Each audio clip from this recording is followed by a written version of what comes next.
नमस्कार साथियों, शब्द संवाद में आपका स्वागत है। साथियों, ये रिकॉर्डिंग मैं विश्व पुस्तक मेले से कर रहा हूँ। यहाँ मैं कई साहित्यकारों से मिला हूँ, उनसे बातचीत की है। कुछ साहित्यकारों से बातचीत आपको मैं अपने इस चैनल शब्द संवाद में दिखाता रहूँगा। आज आरंभ करते हैं मध्य प्रदेश कटनी से आए प्रख्यात कवि, साहित्यकार, आलोचक आदरणीय राजा अवस्थी जी से। राजा अवस्थी जी हमारे साथ हैं। आज हम उनसे उनके साहित्य के विषय में, उनके जो इस विश्व पुस्तक मेले में पुस्तकें प्रकाशित हुई हैं उसके विषय में चर्चा करेंगे। अवस्थी जी, शब्द संवाद में आपका बहुत बहुत स्वागत है। नमस्कार, बहुत बहुत धन्यवाद। अवस्थी जी, सबसे पहले तो मैं जानना चाहता हूँ, आपका साहित्य के प्रति रुझान कैसे हुआ, किस प्रकार से आप साहित्य में आए? इसके बारे में अगर मैं याद करता हूँ तो बहुत बचपन से तो घर में कुछ रामायण, गीता, भागवत ये सब पढ़ने का माहौल था। जी जी जी। और मैं स्वयं बहुत बचपन से, लगभग 7-8 साल की उम्र से जी। रामचरितमानस का नित्य पाठ करने लगा था। वाह वाह वाह। और साहित्य के नाम पर जब हम गांव में थे जी। तो वैसे कुछ बड़ी बड़ी पत्रिकाएं, नंदन चंपक वगैरह ये उपलब्ध नहीं थी। लेकिन जो हमारे यहाँ था वो थी सिंहासन बत्तीसी, किस्सा तोता मैना, आल्हा के जो आल्हा खंड है वो, ये सारी चीजें थी। तो इनका कई बार पारायण किया मैंने। लेकिन मैं कब इन चीजों को गुनगुनाने लगा मुझे कुछ पता नहीं चला। संभवतः मैं कक्षा 7वीं में था, मतलब 11-12 वर्ष की उम्र में। तो मुझे लगता है कि मैं अपने आप ही तुकबंदियां बनाता था। जी। लेकिन कोई कवि होता है, कोई लिखता है, वो सारी चीजें दिमाग में नहीं थी। तो तुकबंदियां हम बनाते थे और गुनगुनाते थे और वो भूल जाते थे। जी। उसके बाद में जब मैं करीब 17-18 वर्ष का हुआ जी, तो हमारे हायर सेकेंडरी स्कूल में, ये कटनी में बरही नाम की जगह है एक, वहाँ का गवर्नमेंट हायर सेकेंडरी स्कूल है जी। और उस समय वो बहुत ऊंचाइयों पर था। मतलब ये कहें कि उस पूरे जिले के जो नामी प्राइवेट शिक्षण संस्थान से जी, उनसे भी अच्छा शिक्षण हमारे यहाँ होता था। अच्छा। वहाँ संजीवनी संस्था थी, वो अखिल भारतीय स्तर पर कवि सम्मेलन का आयोजन करती थी जी। तो वहां मैं गया सुनने, तो मुझे लगा कि यार ये तो हम जैसा गुनगुनाते हैं ऐसा कुछ ही लोग पढ़ रहे हैं जी। और उसके बाद फिर लिखना शुरू हुआ और साहित्य पढ़ने का शौक तो लग ही चुका था। और उस शुरुआती साहित्य में भी मुझे लगता है मैंने जो कुछ पढ़ा है उसमें जयशंकर प्रसाद के नाटक थे जी। अच्छा। और पहली और जो उस समय बहुत सारा लुब्धी साहित्य भी मार्केट में मिलते थे, नोवेल, वो भी बहुत सारे पढ़े हमने जी। पहला उपन्यास पढ़ा हमारे यहाँ देवेंद्र कुमार पाठक है, उनका विधर्मी प्रकाशित हुआ था 1981 में जी जी जी। तो उसे फिर मध्य प्रदेश साहित्य अकादमी का विधर्मी दुष्यंत कुमार पुरस्कार भी मिला। अच्छा अच्छा। वो उपन्यास पढ़ा उन्होंने और मुझे लगा कि ये तो किसी जिसने लिखा है उसकी आत्मकथा है, ये अपने बारे में लिख रहा है।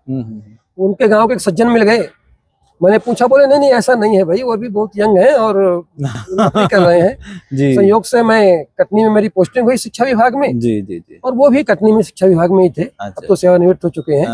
तो मैं उनको ढूंढते ढूंढते उनके घर भी पहुंच गया जी। तो फिर जो साहित्यकारों का परिवार है उनके साथ इस तरह वहां से मेरा प्रवेश होता है। अच्छा। आपने सबसे पहले क्या लिखा, कविता लिखी या कोई लेख लिखा, या कौन सी विधा में आपने लिखा? सबसे पहले मैंने दोहे लिखे थे। अच्छा।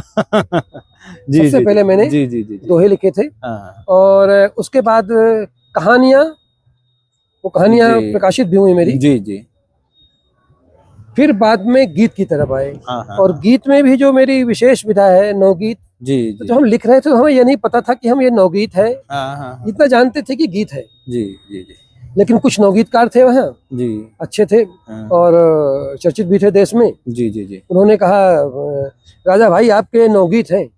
अच्छा। गीत नहीं है। तो हमने कहा नवगीत है तो बहुत बढ़िया है जी। और वो कुछ अलग तरह से पहचाने जाते थे वहाँ नवगीतकार के रूप में जी जी जी।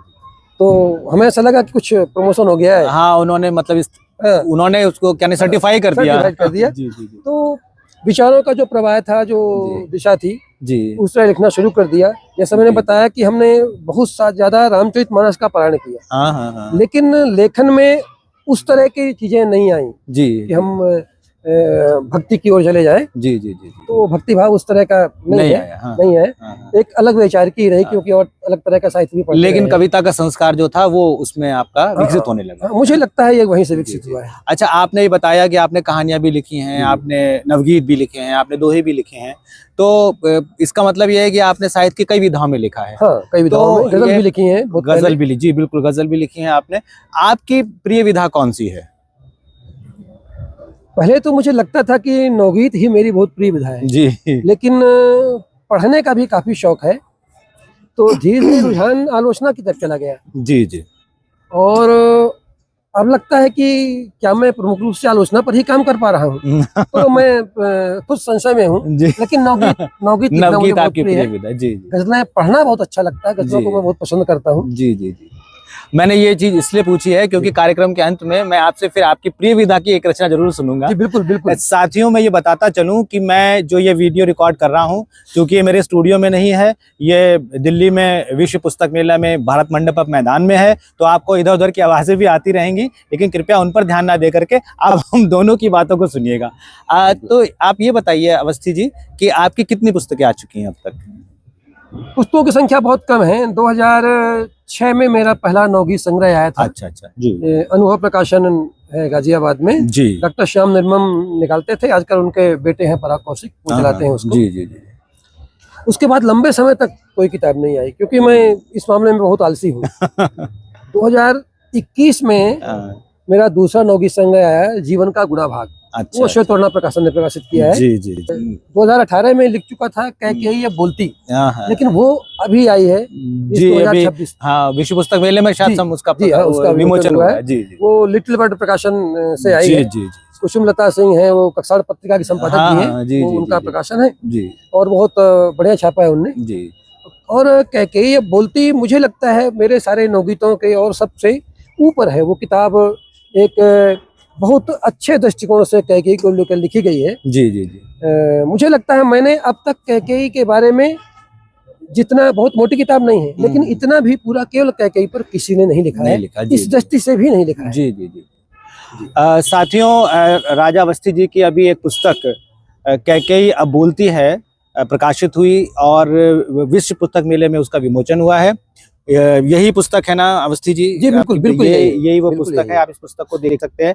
अवस्थी जी, मैं इस पुस्तक को जब अलट पलट रहा था तो इसमें आपने पूरा ये खंड काव्य जो है दोहा छंद में लिखा है, पूरा दोहा। तो ऐसा कोई विशेष कारण है इसका कि आपने दोहा छंद में इसको चुना है?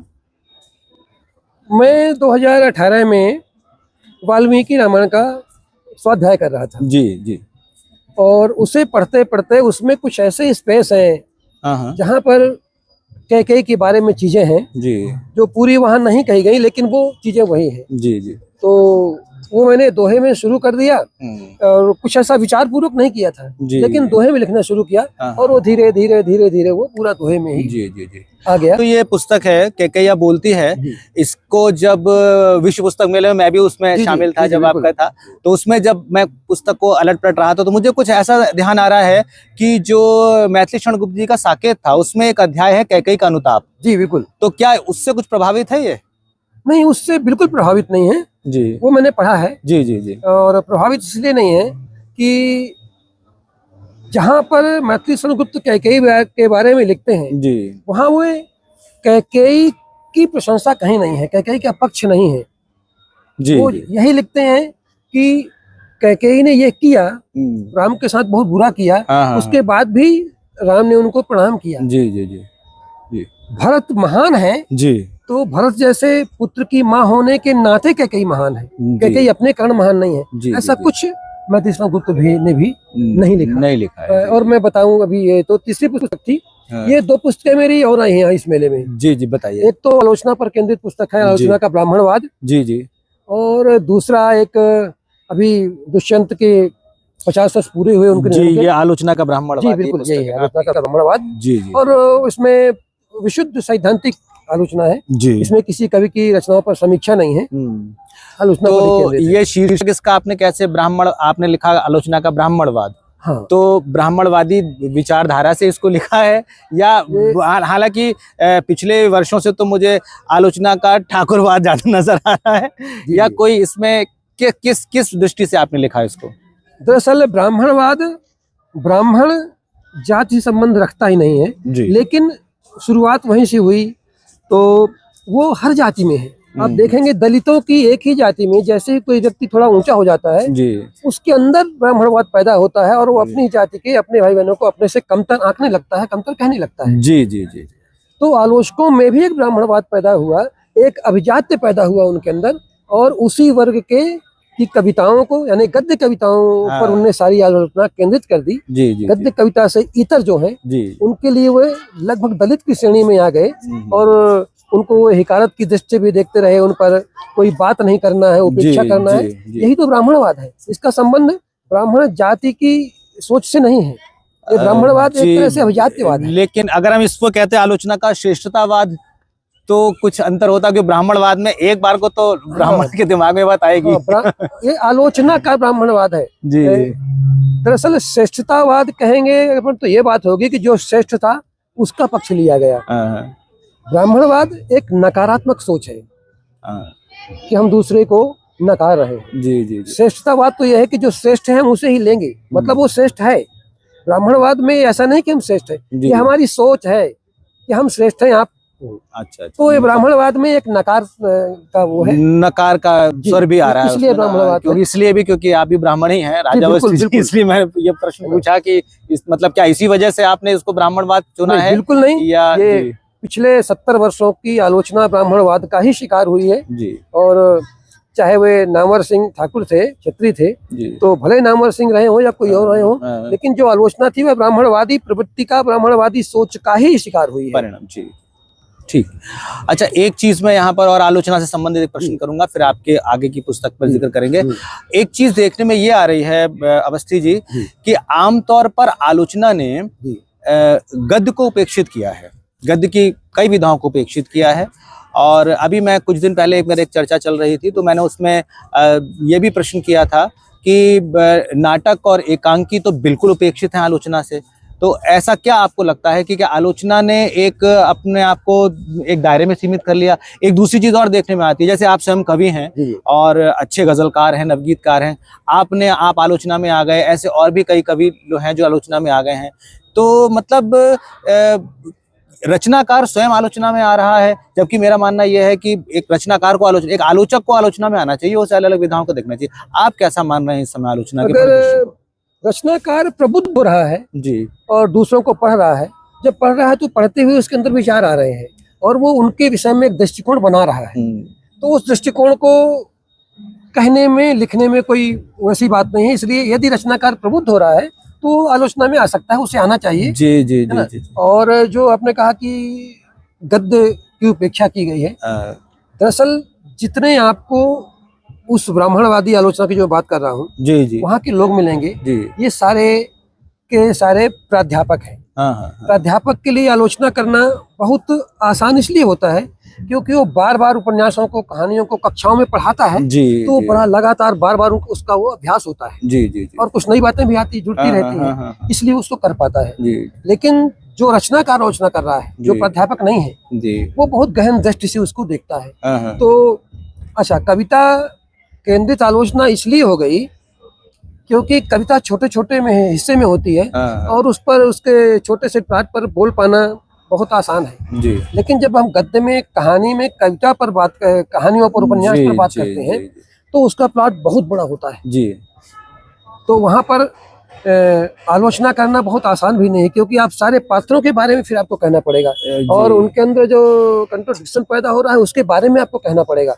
बहुत बार ये होगा कि हो सकता है एक दूसरा आलोचक उसको किसी और दृष्टि से देख रहा है तो वो तुरंत उसको उस दृष्टि से भी कहेगा जी जी। तो गद्य में आलोचना का बहुत स्कोप है, बहुत कहने की संभावना है, लेकिन बहुत कहने के लिए बहुत लिखना भी पड़ेगा, बहुत सोचना पड़ता है, बहुत विचारना पड़ता है। तो इससे बचने के लिए आलोचक ने उस क्षेत्र को, मतलब ये मानो कि परिश्रम से बचने के लिए लोगों ने काव्य को चुन लिया। बिल्कुल, क्योंकि काव्य में एक दो कविताओं पर बात करेंगे और चूंकि ये कविता भाव प्रधान भी होती है, वो एक स्फुलिंग की तरह आती है और उस पर कवि विचार को बांधता है, थोड़ा सा उसका विकास कर लेता है, उस पर बात करना आसान है। और एक कविता पर बात करते हुए किसी कवि की दूसरी 25 कविताओं पर भी वो आलोचक वही बात कह देगा। जी जी जी।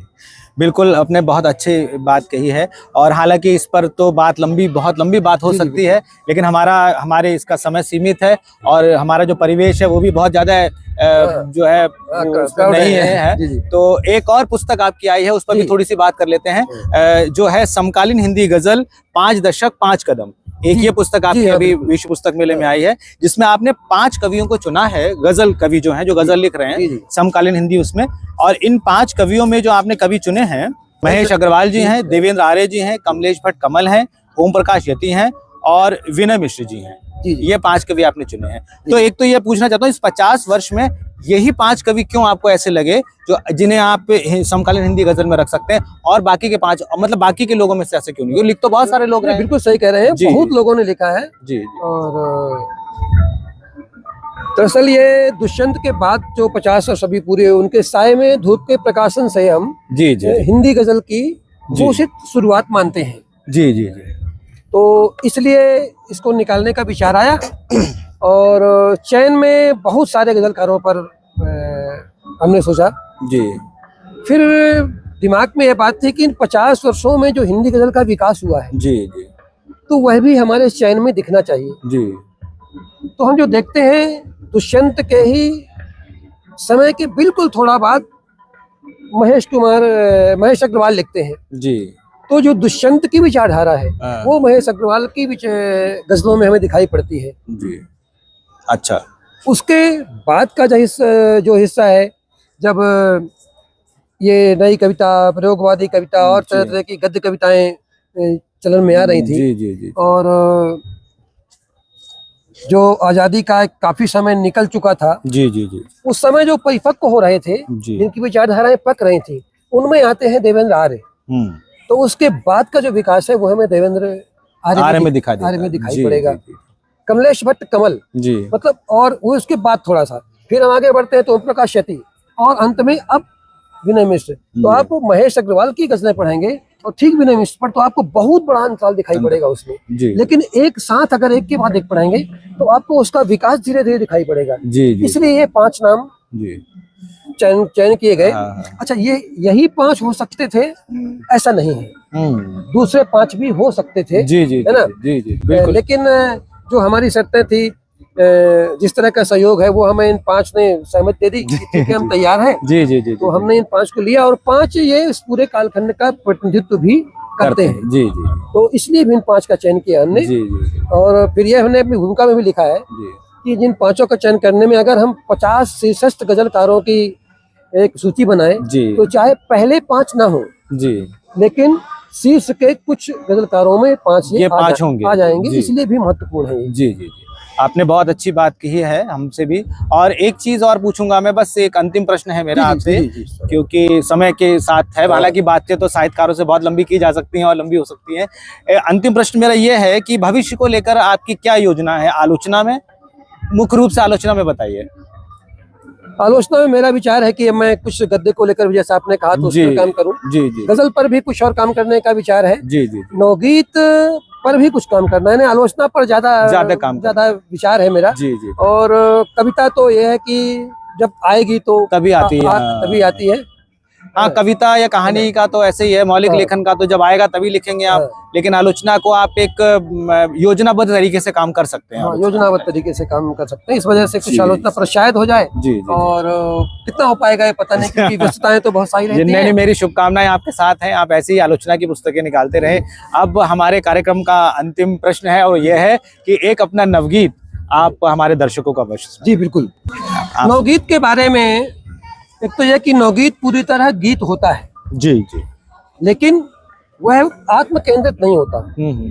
जिस चीज को गद्य कविता जिस तरह विचारों को बांधती है, नवगीत में भी वो समस्याएं, वो पीड़ा, वो संत्रास जो पूरी समष्टि की है, केवल अपनी नहीं है। जी जी जी जी। अपनी भी वो जो पूरी समष्टि की हो, तो वो चीजें नवगीत में आती हैं। तो नवगीत और गीत का जो अंतर है वो मुझे इतना ही लगता है, मैं ऐसा मानता हूँ। जी जी। एक नवगीत सुनाता हूँ आपको। जी। संबंधों के महल प्यार के किस्से ही बाकी। जी। संबंधों के महल प्यार के किस्से ही बाकी। जी। बेरौनक सी चुप्पी ठिठके हिस्से ही बाकी। जी। संबंधों के महल प्यार के किस्से ही बाकी, जी बेरौनक सी चुप्पी ठिठके हिस्से ही बाकी, वाह यदा कदा दीवारें ही इसकी रो लेती हैं, जी यदा कदा दीवारें ही इसकी रो लेती हैं, धूल पलस्तर पर की आंसू से धो लेती हैं, क्या धूल बात पलस्तर पर की क्या बात। आंसू से धो लेती हैं, जी विस्तृत गलियारे घर उजड़े हिस्से ही बाकी, जी विस्तृत गलियारे घर उजड़े हिस्से ही बाकी, संबंधों के महल प्यार के किस्से ही बाकी, बहुत सुंदर। पसरे सन्नाटों का छाया राज अकंटक है, जी पसरे सन्नाटों का छाया राज अकंटक है, चहल पहल को ओ सारे ने समझा झंझट है, हाँ चहल पहल को ओ सारे ने समझा झंझट है, जी आवाजाही पंगत बैठक, आवाजाही पंगत बैठक किस्से ही बाकी, जी संबंधों के महल प्यार के किस्से ही बाकी। बहुत सुंदर। और इसका आखिरी बंद है, स्वागत है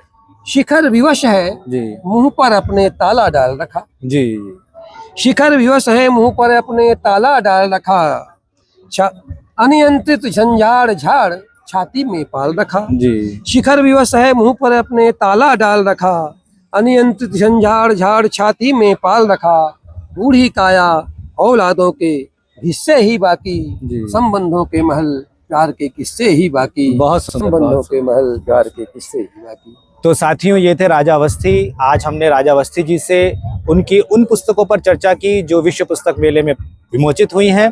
उन पर आलोचना भी बात की है, नवगीत पर भी बात की है, दोहे पर भी बात की है। लगभग मैंने थोड़ी थोड़ी बात हर एक विधा पे कर ली है। आशा है कि भविष्य में हम और विस्तृत जानकारी और विस्तृत बातचीत राजा अवस्थी जी से करेंगे। राजा जी, आपने हमारे शब्द संवाद को समय दिया, उसके लिए आपका बहुत बहुत धन्यवाद। बहुत बहुत धन्यवाद। और शब्द संवाद के दर्शकों से मैं कहना चाहूँगा कि आदरणीय डॉक्टर लवलेश जी खुद बहुत प्रतिष्ठित साहित्यकार हैं, संपादक हैं, और ये काम साहित्य के लिए जो कर रहे हैं ये भी एक बहुत बड़ा है। आपने शब्द संवाद में मुझे आमंत्रित किया, आपका बहुत बहुत धन्यवाद, बहुत बहुत आभार, बहुत बहुत धन्यवाद। और मैं शब्द संवाद के दर्शकों से फिर कहूँगा कि आप शब्द संवाद के जितने भी संवाद आप देखते हैं इन्हें जरूर दूसरों को शेयर करें और लाइक भी करें। आप शेयर करेंगे तो साहित्य दूसरों तक इस तरह से भी पहुंचेगा और आप भी एक अच्छे काम में भागीदार बनेंगे। आप सब लोगों को भी नमस्कार, धन्यवाद। साथियों, आपको हमारी ये बातचीत कैसी लगी, इस पर अपने विचार, अपनी टिप्पणियां हमें अवश्य लिख के भेजिएगा। और हाँ, यदि अभी तक आपने मेरे चैनल को सब्सक्राइब नहीं किया है तो उसके सब्सक्राइब कीजिए, लाइक कीजिए और शेयर कीजिए। आपका बहुत बहुत धन्यवाद।